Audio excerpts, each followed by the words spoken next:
వికారాబాద్ జిల్లా పెద్దేముల్ మండలం గోపాల్పూర్ గ్రామ శివారులో శుద్ధ నీటి గుంతలో ఓ యువకుడు శవమై తేలాడు. విషయం తెలుసుకున్న పోలీసులు ఘటనా స్థలానికి చేరుకొని విచారణ చేపట్టారు. అయితే శవాన్ని బయటికి తీయగా శరీరంపై గాయాలు ఉండడంతో ఎవరో గుర్తు తెలియని వ్యక్తులు హత్య చేసి శుద్ధ నీటి గుంతలో వేసి ఉంటారని స్థానికులు అనుమానం వ్యక్తం చేస్తున్నారు. అంతేగాక సమీపంలో ఓ పర్స్ లభించడంతో ఈ మేరకు పోలీసులు దర్యాప్తు తీవ్రతరం చేశారు.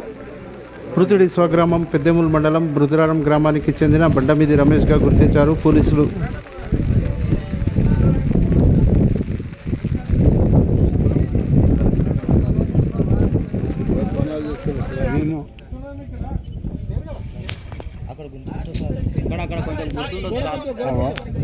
గోడ పొంటేవో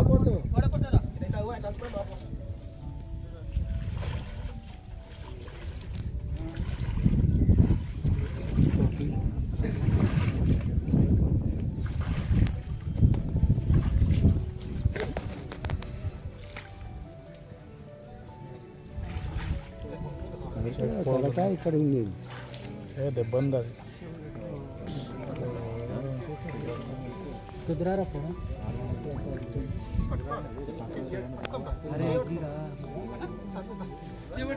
अरे निन्ना बराबर आड़े आड़े आड़े रुद्राराम मोड़े अरे मन क्लासमेट रा कोरा हो जबन ने